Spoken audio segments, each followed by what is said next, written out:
Dr. John Delony, I cannot believe I'm speaking to you. Welcome to the podcast. Thanks so much for taking the time. Man, thanks for your hospitality, man. Thanks for reaching across the planet. This is it's a real gift. Yeah, it's lovely to hear your voice in real life and live, which is wonderful.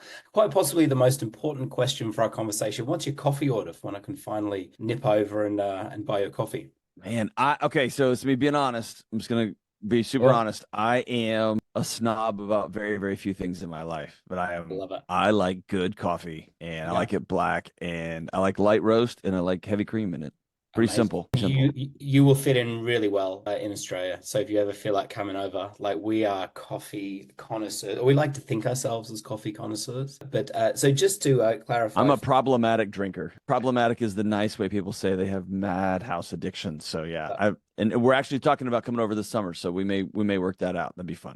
fantastic. We have a Starbucks in Sydney now. We're really not sure what to do with it. That we don't. It's the stability. So what I found underneath my snobbiness and my love for local coffee shops, which I just love, is any Starbucks anywhere on planet Earth, you know it's going to be fine, right? It's going to be good Yeah. and not great, not spectacular. You won't call your mom, but it will always be. You're never going to have like a what was that? So that's good. Yeah. Consistency. Yeah, amazing. Well, what's your favorite song lyric and why? I know you asked this question to the incredible Matthew McConaughey, so I thought I would throw this one back to you. Man, I'm kind of obsessed. Off the top of my head, I would say the song is called "I Was Wrong" by the Great Social Distortion, a band out of California here. One of my favorite punk bands, but they're known for being like think thick black boots and jeans and arms crossed, and to have their lead singer come out after years of just being this tough guy, and just the song was called "I Was Wrong." Like I thought being angry and hating my way through the world was the path. And I remember hearing that song and just exhaling and being like, yes, that's Yeah, right. So yeah, I love that. amazing. Is there something on that notion of being wrong or changing your mind? Is there something that you've recently changed your mind about? Gosh, I this might sound bananas, but I think changing one's mind is the mark of an educated person.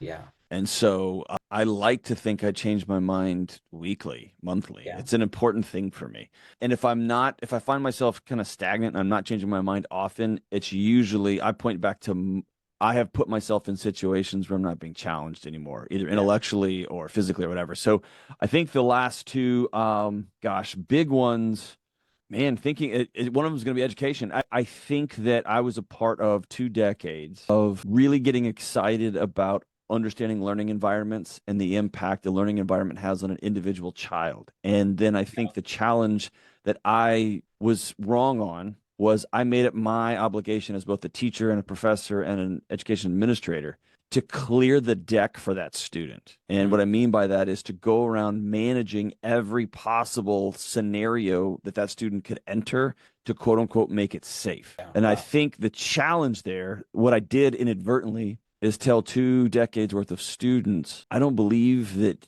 you can ever be strong enough or Mm, ever develop the grit and strength. So you go over to the corner, I'm gonna pat you on the head and I'll go clear it for you.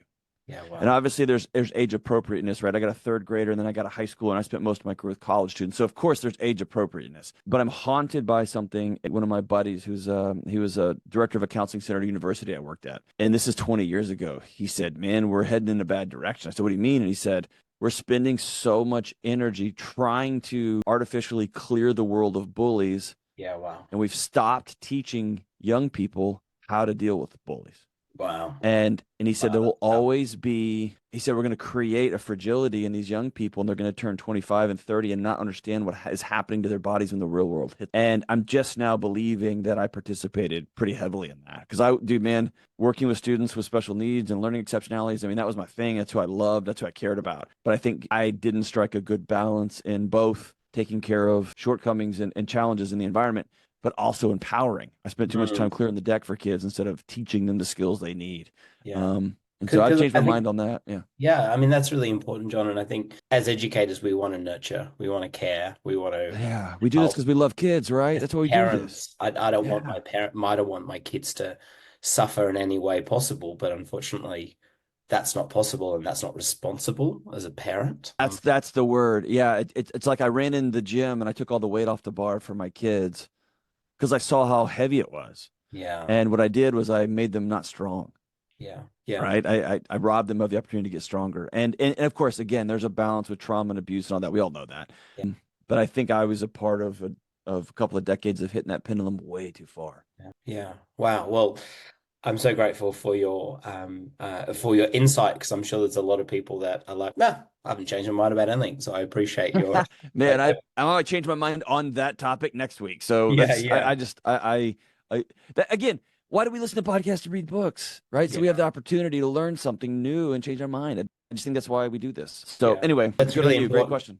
Yeah, that's really important. And we have dinner every night, obviously around our table. We actually don't have a TV in our house, which is very weird. So we just sit around. We've got this beautiful big dinner table and have a conversation. And one of the latest questions that we've just introduced at the dinner is, what have you changed your mind about? And also, what were you wrong about today? And Yeah. to hear my 4-year-old try and articulate that, and my 7-year-old to say, I was wrong when I thought that it was okay to cut my sister's hair or something like that. So it's really, but I think for us, the premise is actually incorporating a little bit of self-reflection into young people. And that has been a fascinating question. We always ask, what were you wrong about, or what mistakes did you make today? And also, what was the best thing that happened today, which is really lovely. That's amazing.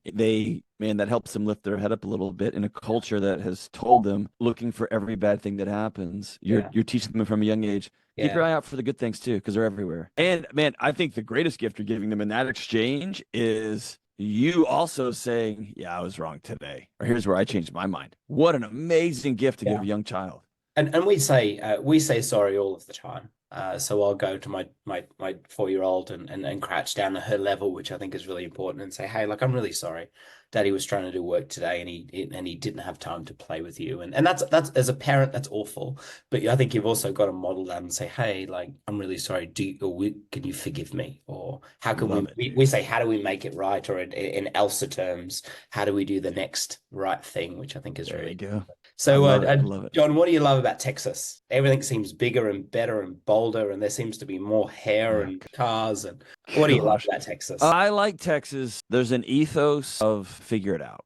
Yeah, love it. And there is a an independence, not a what I would call pathological lack of reliance. So and it crosses over into insanity, right? So I think Texas is equally insane. They're pathologically arrogant and can be insane. This is my family. This is where I'm from, so I can say it. You can say whatever you like. Yeah. But I remember when and there's a lot. Everyone who's been in Texas generationally believes that their fantasy is that they can draw a lineage back to Australia, the original Australia, where European countries were shipping their criminals, and they had to start a society. All Texans are like, that's actually where my family's from, right? That was the folklore in my family my whole life until we found out we were mostly from France, and we all had to weep for a while. It was sad, but we I remember a few years ago when there was this freak ice storm in Texas, and everything froze, but then everything burst. Like the power went out. And at the same time, my buddies are sending me pictures of them with big pots of snow on their grill. That's how they had to get water. The governor of the state of Texas is tweeting out, thank God we're not tied into the federal grid. We'd rather suffer for a week than have, and I was like, y'all are insane, man. And it's kind of awesome, right? Yeah, So it's madness. It's going to get him killed. And it's my favorite part about him. Yeah. Just this, it's an irrational optimism that we'll figure this out. I love that. I think it's an ethos that more of us need to have, even though it can also be insane. I think it's like with anything, like there's a tension there. I mean, it can go in either direction. But for me, my perception of America, and I have so many people, so many friends who are American, is that there is this genuine belief that it's the best country in the world and anything is possible. And I love that. I really love that. I love that desire to. I mean, I was born in England, and so there was a little bit of a falling out between the English and the Americans a little while ago. A wee bit. It didn't go down well for us, but I do love that fierce independence and that optimism, and there is a belief that it's the best country in the world, which I think Australians are quite relaxed. We're like, nah, no one really bothers with us. We're down the bottom of the world. No one's ever passing through Australia. So I think we could probably do with a little bit more of that.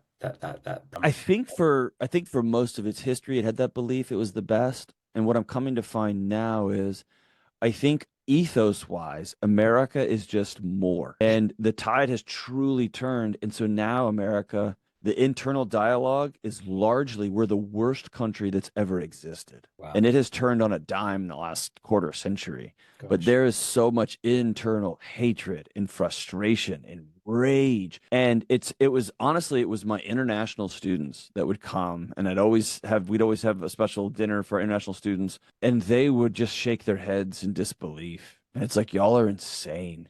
Like the opportunity and this belief that it's not so much that we're the greatest. It's, yeah, go figure it out. You can do whatever you want. You can go do that. And it's, of course, there's some myth to it, but also just look around, right? There is a reality to it. And so I think when America believes they're the best, I mean, it's so over the top. Like, we're the best that's ever existed and ever.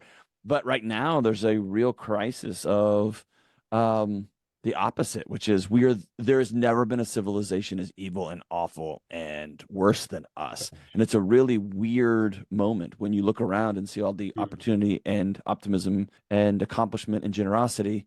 And at the same time, you have this self-hatred. And so it's a bizarre time. It's a real weird time. It's hard as well, because I think, and my wife and I were talking about this over dinner last night, is we live in a world where both contrasting things can be true at the same time. Correct. That's exactly right. Which is bizarre. John, as much as I would love to do a deep dive in American politics, I feel like I should. I do not. I do not want to do that. So. We should push on. So 2 PhDs. Firstly, why, and also how? So for those people that are not familiar, what were your PhDs in, and how on earth did you do that? Well, so for you, I'll give you the truth behind it. I mean, that sounded weird. It is true, but I'll pull it apart a little bit, and you'll go, okay. So first and foremost, my sister, who's an older sister, is a savant, one of the most brilliant minds I've ever been around in my life. And my younger brother made straight B's and C's, but he missed 2 questions on the SAT or the ACT, like the Unified College Entrance Exam in the U.S.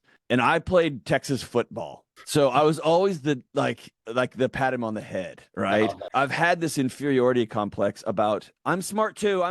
So in all honesty, I have 2 PhDs. One because of a run-in with the book by Nassim Taleb, Anti-Fragile. But mostly it was an inferiority. I was always wanted people to see that I was smart. And so then mechanically, I got a PhD in higher education administration, the history and research of how to work at colleges, but specifically college student development, how to work with young people. Yeah. And very quickly, 2 things emerged. One, the U.S.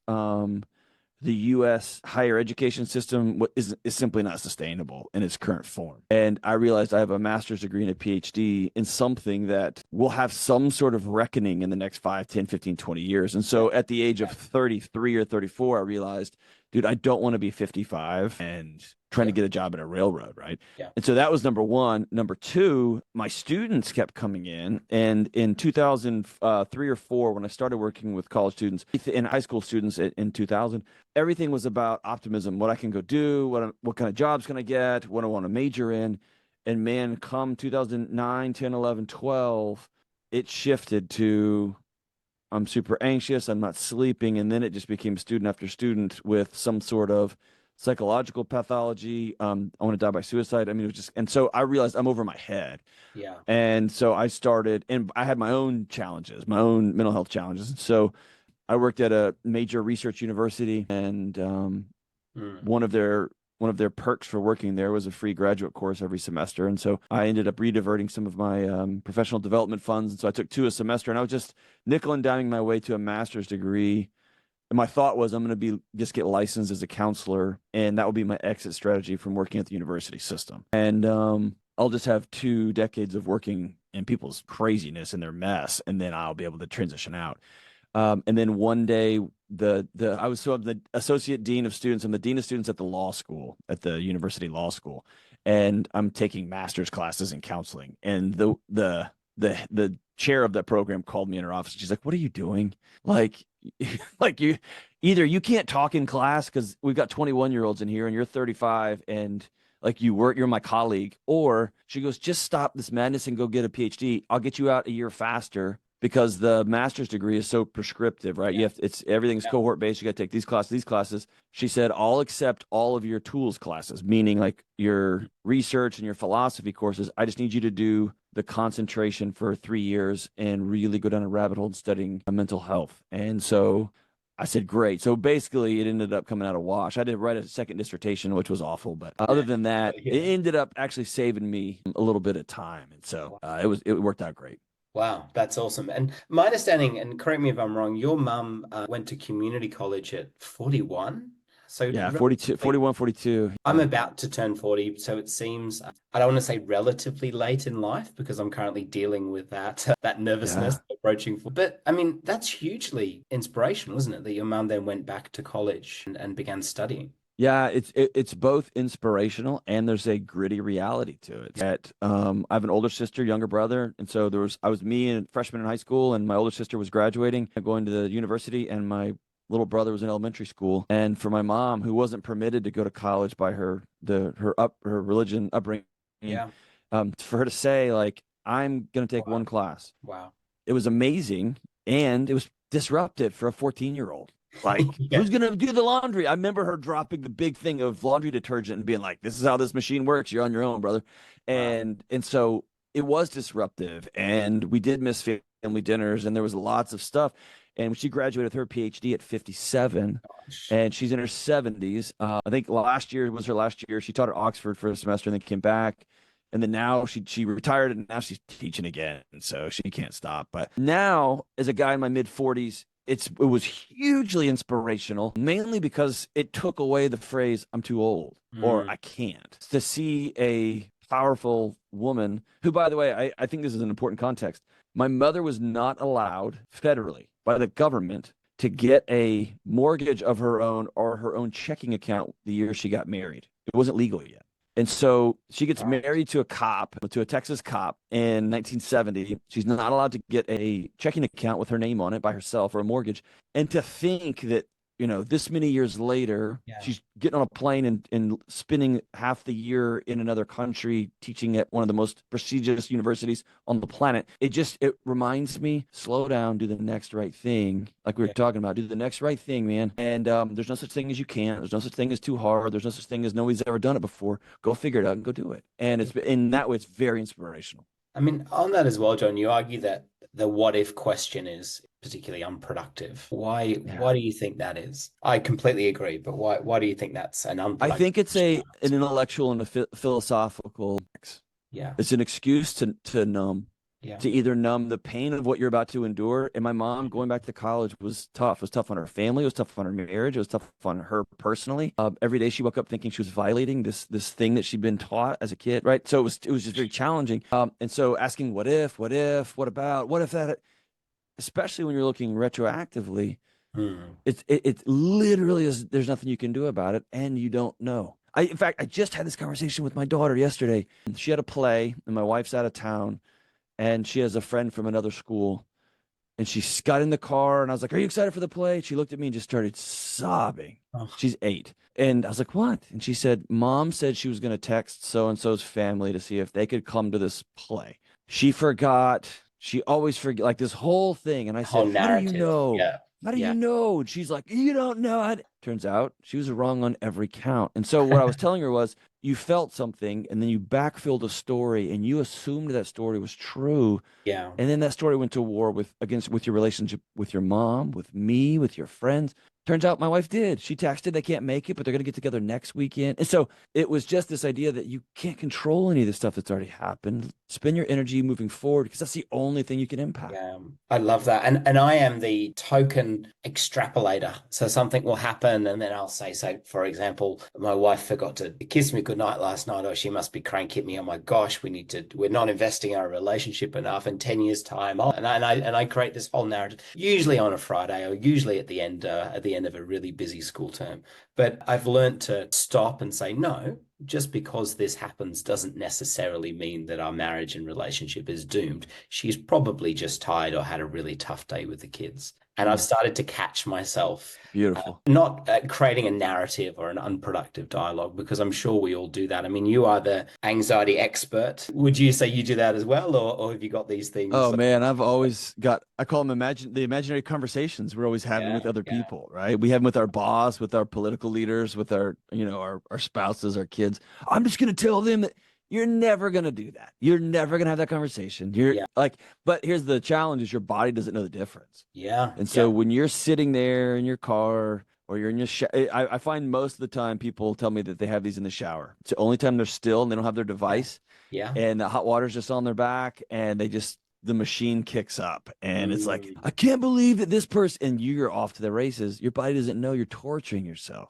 And so either have the conversation or don't. But this dress rehearsal, this idea that you're running through these imaginary scenarios, it's not real, but it comes at a real physiological yeah. cost. Your body wears that. And Yeah. just stop, just stop.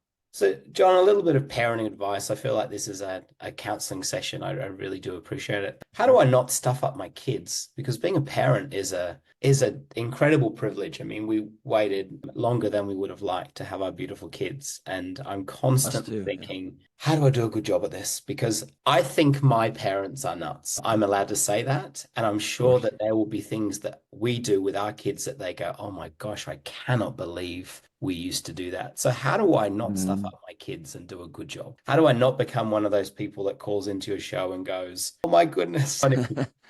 um, yeah, there's a couple of things that are pretty research sound and just experientially sound. I think one is to have really strong boundaries. Hmm. Let your kids know who we are and Yeah. by action who are not, and also be incredibly loving. And so what does that mean? That means dads hug your sons. Dads, Mike, that was really easy when my son was a really little baby. That was simple when he's a little boy. My son's taller than me now. He's a gigantic 14-year-old and he's hairy and he smells horrific. And this is the season he needs his father's hugs the most. Yeah. And he can feel my nervous system. Same with my daughter, same with my kids. And so hug your sons, hug your daughters, saying the words, I believe you. And right, teaching kids, I'll give you this.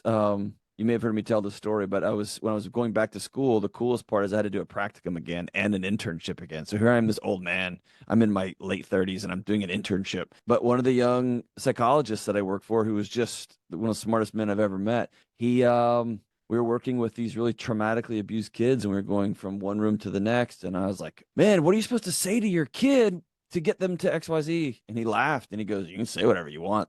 And here's what he said: they don't listen to you, they watch you. And so if you quote unquote don't want to mess up your kids when it comes to treating women right, Yeah. Yeah. treat your wife incredibly well. Tip the waitress, even when it's tough. Tip her a lot and show your kids, here's how much the bill cost. Let's give her let's give her a gift. Treat people well. Like, so live these experiences out. Say the words, I'm sorry. Model the behaviors that you want your kids to absorb.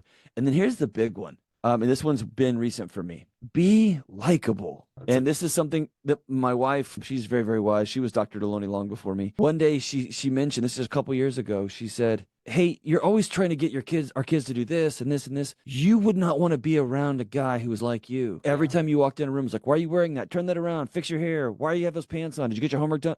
Just say hi.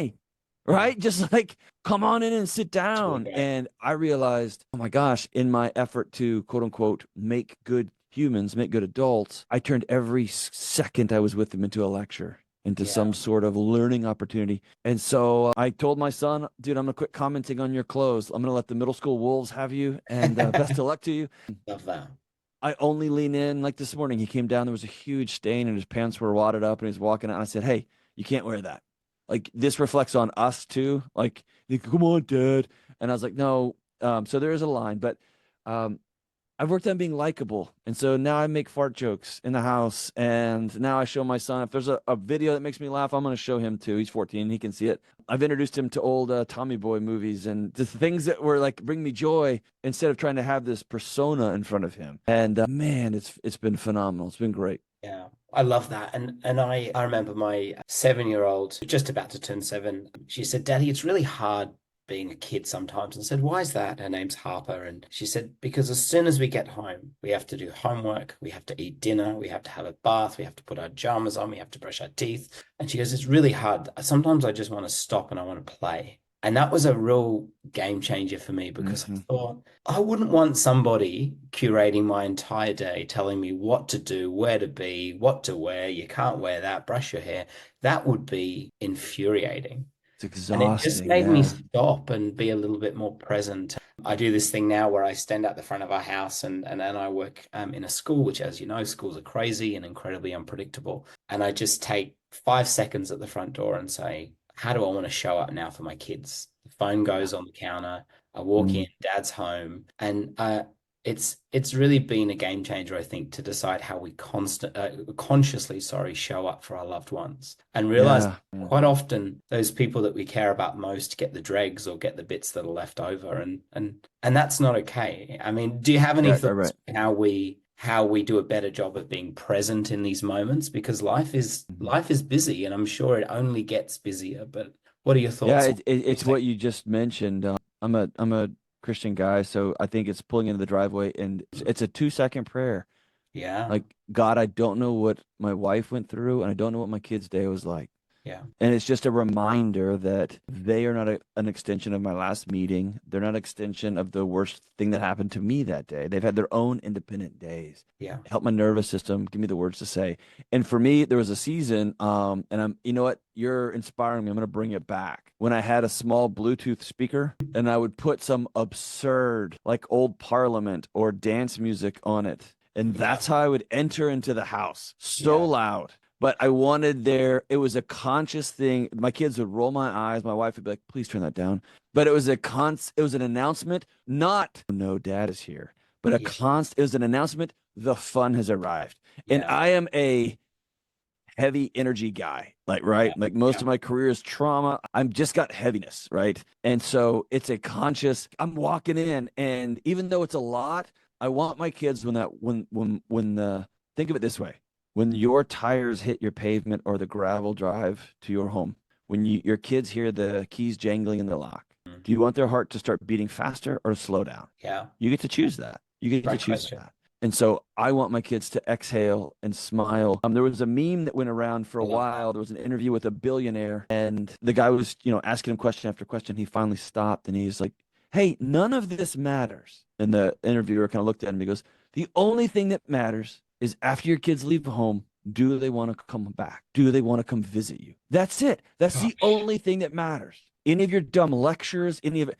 So create a world where not if, but when your kid finds themselves in their new marriage and it's fallen apart, when they find themselves over their head with alcohol or pornography, or they've just cheated on their spouse, or when they have just been assaulted, the first person they think, I'm going to call my mom, I'm going to call my dad, Yeah. not because they're enmeshed, but because you're safe and you can be stable, right? You're sturdy, you're locked in, and that, to me, is the new successful parenting. I want Yeah. my kids to be anchored into me so that they can go halfway across the world and serve their country, do wild things, go make peace in troubled lands, like go do hard things because they know I'm anchored in. I got a home base always. Yeah, and I think that's so important. And one of the many things I'm grateful for, my wife's family is that notion of family. It's something which I Mm. didn't grow up experiencing, and they have taught me that you can always come home, whatever Ah, happens, what a you can magic always gift. come home. And to have that as a safety net is Yep. the most incredible thing, and something which I am incredibly grateful for. And John, you in your experience as a trauma coach, you've sat down with families going through the most unimaginable pain, the loss of children, incredible tragedies. What has that experience taught you, and how do you stay present in those moments? Because I'm assuming giving people advice doesn't really help then. But what Yeah, on that? I think, man, those are two Yeah, great questions, and I think they have a singular answer. What I've learned is to say way, way, way less. yeah, Don't talk. yeah, Just show up and sit there. And most of us are so insecure with who we see in the mirror that we mm, think our only value is some sort of information, some sort of thing we read on an Instagram post or something. And if you sat with a mom and a dad who just lost their child, their college student, their middle school, there's no words. You can't say anything. yeah, But what is really shape shifting for them, what's grounding for them, is just you.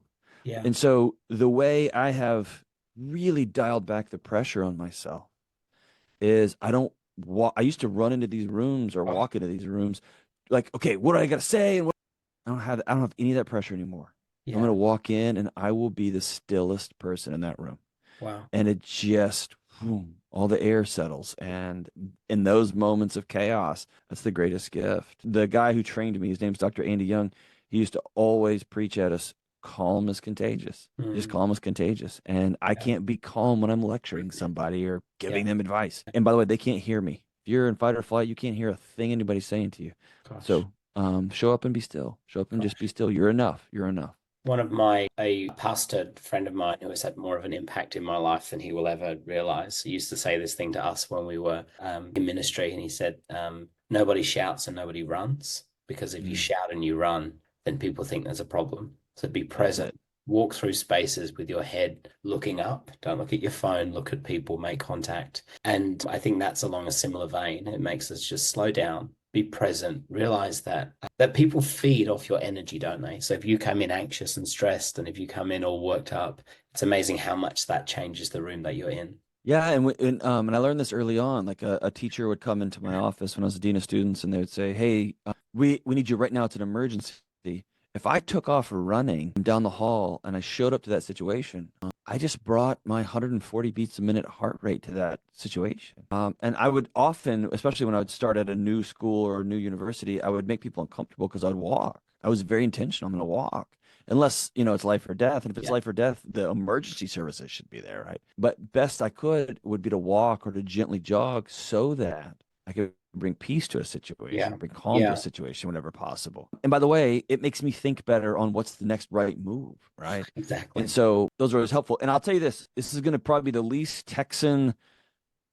I'm a big, huge 200-pound tattooed up. Like I'm just gonna be the most counterintuitive thing I'm gonna say. A spiritual practice that I started several years ago is walking through the airport and making eye contact with people who weren't looking at me. And I would. This is gonna sound awful. This is gonna sound ridiculous and weird. I would imagine a light shooting from my chest into theirs, and I would say the words, "I love that guy. Wow. I love this woman. I love that guy." And it'd be an old man or a young, like tattooed up, like woman or like whatever, like a kid in a wheelchair. It just was the practice of, Yeah. I want to make sure I see people and Yeah. I want to send something positive in their direction. Wow. And it's allowed me just to slow down. And that's where all of us are more a gift to humanity when we're slow. Things are I slow. love that. So, John, how do we build a non-anxious life? I'm aware that that could be a whole podcast episode in itself. But Yeah. before we jump into your amazing book, which firstly, thank you for writing. I have it in front of me and have read it time and time again. So I really do appreciate you pouring your heart and experience into this great book. How do we begin to build an anxious life? And for me, your work really redefined what anxiety is and what anxiety isn't, which I thought was Mm. a really important definition to make. So sorry, I've kind of answered your own question, but how do we build a non-anxious life?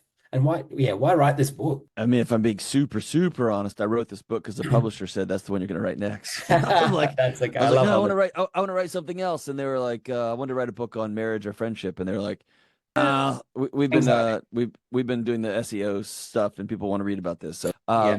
I think the ultimately at the end of the day, there is brain pathology, right? There is significant what I would call pathological anxiety. That's real. It's not the vast majority of us. The vast majority of us are living in a life, living in a world that our bodies were never designed to inhabit. Wow. And so when you reverse engineer that, anxiety is simply a smoke detector telling you that your house is on fire. And when you think of that analogy, the detector in that situation is not the problem. It's actually trying to help you out. It's trying to let you know we're not okay. I've detected something that's not safe in your environment. And Wow. so what really the bigger challenge is not, and you're an educator, right? Somebody comes in Yeah. with in the States, it's an ADA or a 504, some sort of disability note from their doctor saying we need to make these extra accommodations because this kid has this thing, Yeah. right? And they say they have this thing like it's a disease, like it is like there is something disordered about them. And the reframe I really want to all of us to work through is, what if anxiety's right? What if you have a seventh grader in front of you that hasn't slept a full night, that eats nothing but garbage, whose parents fight all day long, who is food insecure, who's money insecure, whose Yeah. parents owe money on a mortgage, on 2 cars, on multiple credit cards, and they know that they can't, I mean, they're not sleeping either. There's nothing wrong with that kid. In fact, his body is working perfectly, trying to let everybody in the world know he's not safe. Yeah. And Wow. so instead of saying, hey, you go off in the corner and sit down, I'm going to clear the deck for you.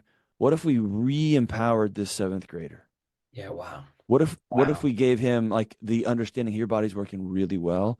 Let's see what we can manage here inside this school, inside this classroom, inside this environment. Let's give you places where we can honor your body. You're not old enough to pay a mortgage yet, but let's teach you about what your body's actually trying to do to keep you safe. And let's really double down our efforts to empower and educate parents Yeah. who are struggling with the same stuff. And so it was a I love shapeshifter that. for me when I realized my body's not broken.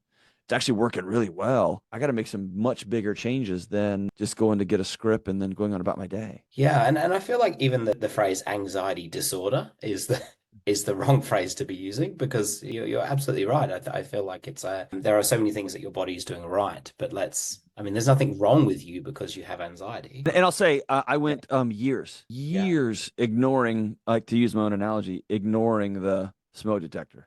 yeah, There yeah, came a season when my detector was malfunctioning. It was disordered. It was broken, right? yeah. And I'll be the first to tell everybody. I spent a season taking meds. Meds, anxiety medications won't fix you. They did though turn the alarms down so that I could go do the work. So I could go Yeah. talk to a therapist. I could start doing the things, putting out the fires in my house, if you will. And so it was helpful for a season. And so anybody who says so stupid, that's not always accurate. And also, you don't need to be medicated the rest of your natural life because, you know what I mean? Let's work on the behavioral side and let's work on the environmental side, which again, for educators is tough because we see these kids coming in and then you talk to their parents and you just go, there it is, right? Apples and trees, apples and trees. It's tough. But yeah, I really like to look when I'm sitting down with somebody who's struggling with anxiety, like, what's your body trying to tell you? Yeah. What is your body noticing that's not safe in the world you've created for it? John, what is anxiety then? Because and I guess it's sort of a two-pronged question here. Like, is anxiety more prevalent than it has been previously? Is this a social issue? Do we blame smartphones? What on earth is anxiety, and how would you define that? I like the way Brene Brown says it. Mm, She says genetics loads the gun, but environment pulls the trigger. yeah, So yeah, I think anybody who comes in and says anxiousness is just because of this, usually they're trying to sell you something on the back end. yeah. That's right. I think anxiousness is all of it. I Mm, think we have a culture where like we're sick. In the States where we have vast amounts of obesity and we poison our food system. Our bodies know we're not okay. We don't exercise. We've taken all movement out of the classroom in honor of these dumb standardized tests.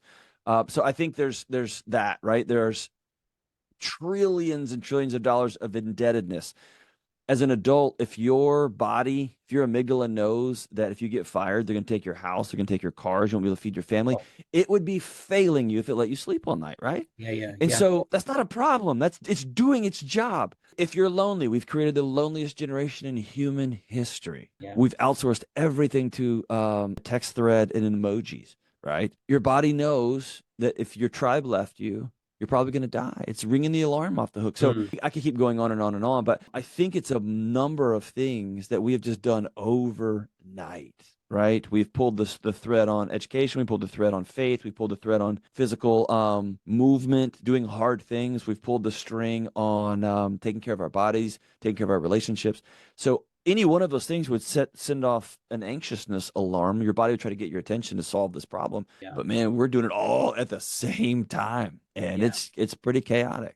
Do you worry as a parent for your kids in terms of this space? Because I mean, I don't really know what to do as a parent to help build that resilience in my two wonderful daughters because it's a world which is so uncertain. I mean, you turn the news on and there's always something horrific happening at some place on Earth. But what do we do in terms of parenting and how can we help build some of that resilience in our kids? And sorry, another question, is it just about becoming more and more resilient? Is that really getting to the core issue here? What do we need to do? Man, I think it's multifaceted. I'm always going to start when it comes to what with kids. I think it's always going to come to modeling. if I'm modeling to my kids that I'm glued to a phone and I'm Mm. always upset and I'm always staying up late and I'm always screaming and yelling, etc. A quick aside story. During COVID, I was doing a live thing on the radio. I mean, on the TV. And I have a rule that if I get a question that I've never been asked before that catches me off guard,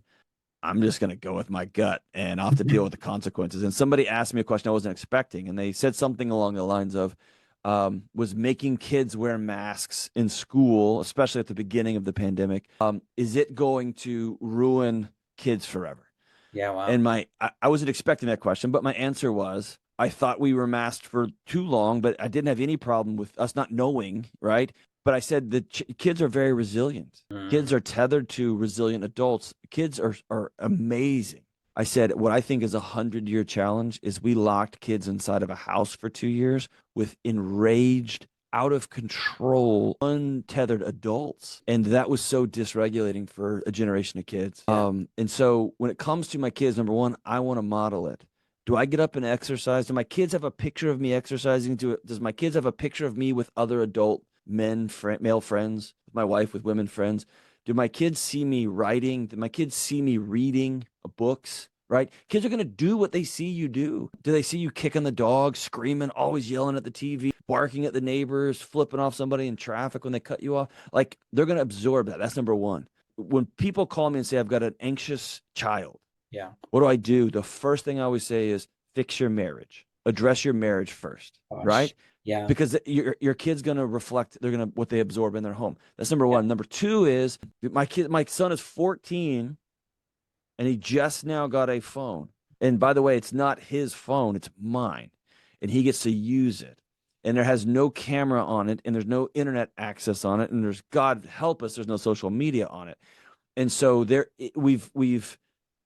it's my job to defend my child's mind until he is capable enough, right? We do this with cars, we do this with certain clothes, we do this with certain media, but for some reason we just hand a kid, a fifth grader, a smartphone and say, go get him, world. That's madness. It's insanity. So it is insane. Absolutely insane. It's insane. So my kid doesn't know that there's trauma on every corner in the planet, because his brain will melt. That's my job as a parent. By the way, my brain can't handle that too. None of our brains can. We're not designed for that. And also, going back to the modeling and the what can we control in this situation, I try to be as open as I can about, and again, age appropriate. I have different conversations with my 8-year-old than I do my 14-year-old, but I'm going back to when we were locked inside for a year. Hey, this is really tough. This scares your dad. Put your hand on my chest, son. I want you to feel that. I'm nervous. Whew. All right, me and you, we're going to go for a long walk, and we're going to get these rubber gloves that we usually use for hunting, but we're going to take them, and you and I are going to pick up trash when we walk. And so what I would do is my son would feel literally I put his hand on my chest, feel his dad's nervous. His dad's frustrated. And then me and him are going to go for a walk together. We'd walk for hours because what else? We couldn't do anything else anyway. And we picked up trash in the neighborhood. And for him, when he was 8, 9, 10 years old, he didn't even know the difference. He's just reaching out, picking up trash, put it in a trash sack that we were carrying while we were walking down the street. And so in one afternoon, I let him know, hey, if you ever get nervous or frustrated, you're not crazy. You're supposed to.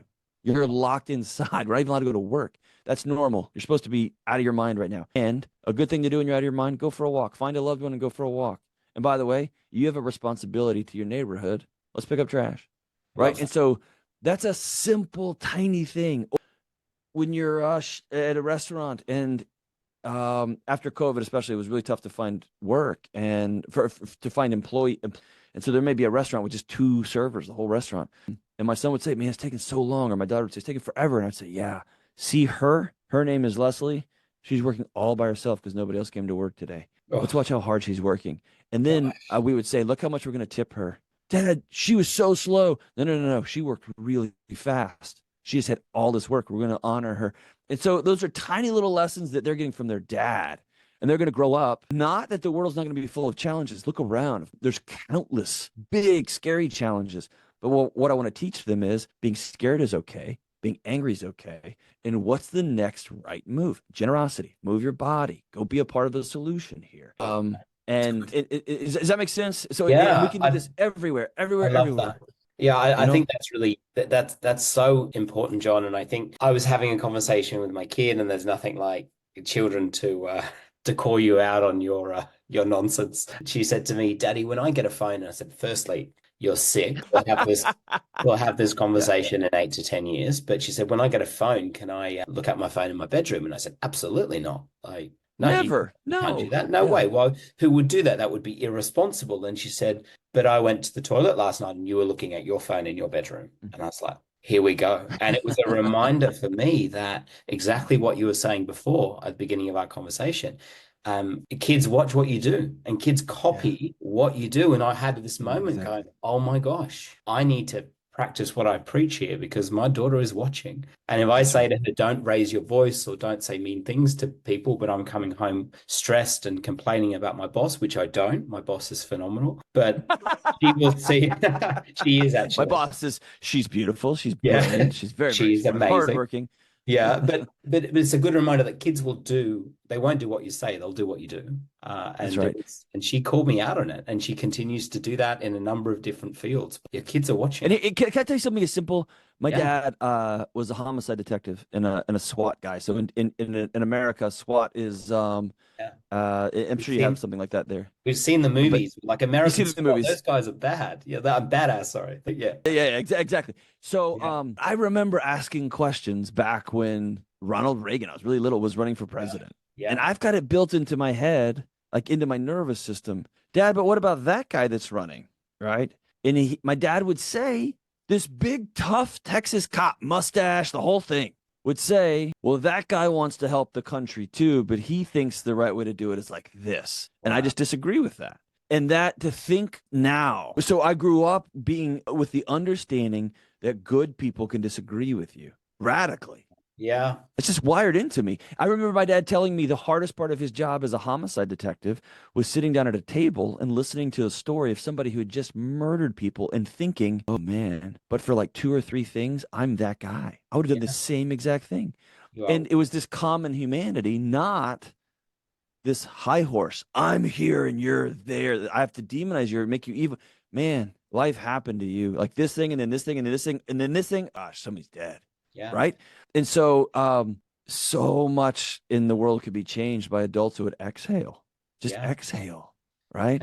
And I think as well, John, that I have this conversation with my wife all the time, is you are one or two decisions away from ruining everything. Everything. Like I am a couple of decisions away from, and this is quite full on. I'm aware that it's 5 o'clock in Sydney having these conversations, but I am a couple of decisions away from ruining my marriage, from ruining my Correct. integrity, from Yep. ruining my kids. And I think holding that tension and realizing just how precious our decisions are. Because I mean, I listen to your show and anything from Dave Ramsey and Rachel Cruz and all of these people that I listen to these people that phone in and go, oh my goodness, how could that happen? And then I realize I am that person just a couple of decisions before that. And it's a really sobering reminder that what we have is so incredibly precious. And to It hold, reminds me of, yeah, it reminds me of an old theologian that used to say the worst part, I think it was maybe C.S. Lewis, the worst part of being a Christian is that it's every single day.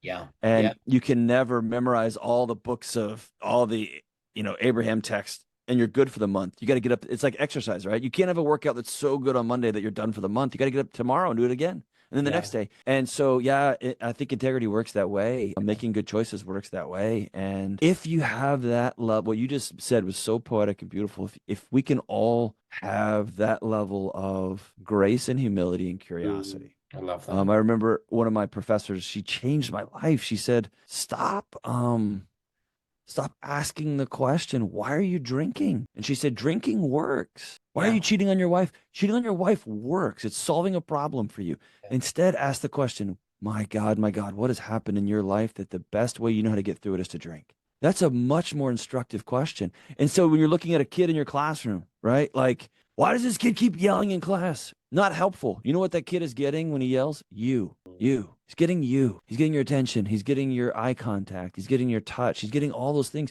Instead, say, my God, what is going on in this kid's life? This is how he's learned to say, do you see me and do you love me? and what has What a happened in different, that? Yeah, what a different response we would all have, right? And by the way, Yeah, I've been in classrooms my whole life. It's so hard. It's the it's so worst, right? Just hard. want a kid, just shut up and do your worksheet, right? It's so hard. But I think that's why teaching is such a noble calling. It's hard. The Bible says teachers are judged harsher. It's a hard thing to stand up in front of people and say, yeah, you should listen to me. It's tough, man. It's really tough. And so it's both a really tough calling, and I believe people can rise to it. Amen. Yeah.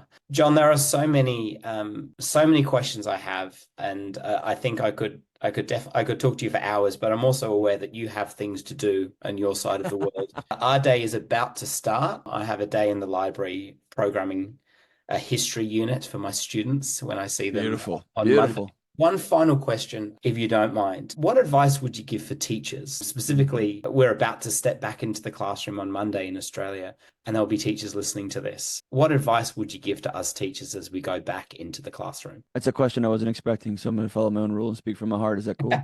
Number one, please don't quit. Yeah. I think in the States, 60 or 70% of teachers are planning a 1 to 2 to 3 year exit. Yeah. Please don't quit. Number two, the only way to not burn out is to take care of yourself outside of the classroom. Yeah. And that's hard work, and it's annoying work, and it's frustrating work, and it's worth it. You're worth it. And the third thing I would say is be a part of. In fact, I've got a pretty searing. If you follow me on Instagram, I have these little black text boxes that are usually me Yeah. throwing a temper tantrum at myself, being really frustrated with myself for doing a thing. And I was in the meeting with some educational policy folks recently, and I got so mad, both at just the conversation we were having. And so I usually, when I'm mad, I'll type something up and then I sit on it because I don't want to just be that guy. Yeah. But this is a thing to teachers. This is a comment towards administrators. The whole educational enterprise has to, like, overnight refocus on students, not on the institution itself, or I'm afraid the whole thing's going to go away. I believe in teachers, and I believe in education. I believe in the social impact of people getting in a room and learning things together. I believe it is so powerful and so instructive, and I'm afraid the whole thing's going to tip over only because, and I was a part of this, because we put the institution ahead of the kid. And Wow. here's the honesty. No, the science is clear about learning. The science is clear about the differences in how boys and girls learn. The science is clear about the role movement and arts play.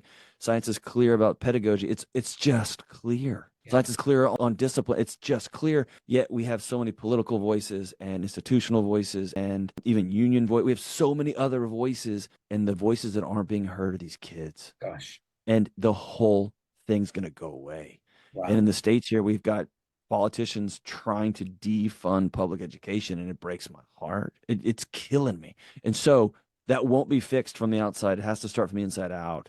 And I think that's rogue principals, that's rogue superintendents, that's rogue teachers saying, I'm going to care about these kids. And by the way, my wife, her research was on changing classrooms. And what she showed in her dissertation research was if you change the classroom up and get rid of, like, the whole ecosystem of the education, the test scores take care of themselves. We know what They works. do. That's right. If you're about educating, the test is just a reflection of what happens. And so all I have to say is the best we can be a part of a shift and change to recenter the educational world on students. And let's make that our priority. Dr. John Delony, it has been an absolute honor and a privilege Thank you, brother. to speak to you. And I'm so grateful. Ever since I shot you a text on Instagram, which, to be honest, this is not a reflection of you, I thought he's probably not going to get back. Like he's probably, but you did, and you said, absolutely, let's make this happen. And I want to thank you for that, for your generosity today, but also so much broadly for the incredible work that you do. Your work has truly impacted my life and the life of countless other people. So thank you for putting yourself out there, and to get to speak to you today has been an absolute joy. I really do appreciate it. Well, thank you, good man. I wish you guys the best, and thank you for speaking up for teachers and for those young boys and girls that they teach at you. Thank you.